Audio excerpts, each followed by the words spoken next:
Состојбата со новиот бран од пандемијата станува критична. Болниците во Скопје се полни со ковид пациенти, па од денеска ќе се отвораат нови капацитети за да се прифатат пациентите не само од главниот град, туку и од внатрешноста, каде веќе нема слободни болнички кревети. Здравствените работници веќе ги прекинуваат годишните одмори за да се вклучат во ковид центрите кои повторно се активираат. Најдраматично е во болниците низ градовите каде има помал опфат на вакцинација. Навистина се преоптеретени болниците во Тетово, во Гостивар, делумно во Кичево и во Струга. Тука е целосно исполнета инфективната клиника заедно со модуларната.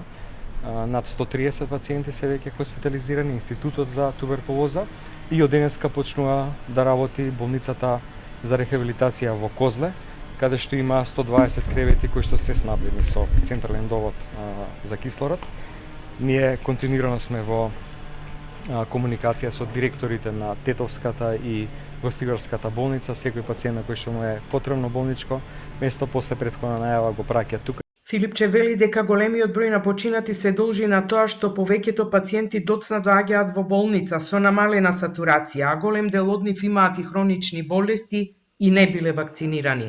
Помалку од 8% од сите кои ја изгубиле битката со вирусот биле целусно имунизирани. Запрашан зошто и граѓаните кои прележале COVID-19 треба да се вакцинираат после 45 дена, иако има спротиставени ставови на експертите, министерот вели дека пандемијата нема да запре додека не се стекне колективен имунитет со вакцинација.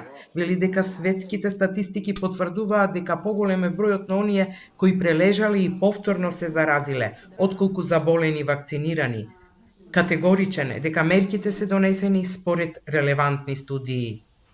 Има јасни препораки дека природниот имунитет после прележување на болеста со тек на време се намалува и вакциналниот оној кој што е потраен. Во таа смисла, Американскиот центар за контрола на болести тоа го кажува, Светската здравствена организација тоа го кажува. Според препораките на CDC, дури и 10 дена после тестирањето кај асимптоматските пациенти се препорачува вакцинација.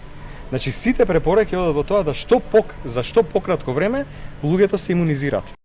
Тој најави дека веќе од следната недела повторно се отвара вакциналниот пункт во спортската сала Борис Трајковски, затоа што со спроведување на новите рестриктивни мерки интересот за вакцинација секој ден е се поголем. Досега 650.000 граѓани примиле барем една доза вакцина, а вкупно се ревакцинирани половина милион. Имајќи го предвид големиот притисок, во среда или најкасно четврток неделова која што следи, повторно ќе се отвори салата Борис Трајковски, зашто дел од вработените во здравствен дом кои што беа на годишни одмори ги прекина и порано за да дојдат и ја стават салата во функција. Сега ќе биде она помала сала, не големата, меѓутоа ќе има околу 20 места каде што ќе може да се спроведе вакцинација. Верувам дека тоа ќе ги растерети гужвите и редовите кои што ги имаме пред здравствените домови. За критиките упатени од председателот на Комисијата за заразни болести Жарко Караджовски, дека власта не ги послуша нивните препораки и дека мерките се задоцнети, Филипче повтори дека фокусот е на вакцинацијата и само на тој начин може да се спречи пандемијата. Ја повика и опозицијата како сериозен фактор во општеството, со голем број партиски членови да апелира за што помасовна имунизација.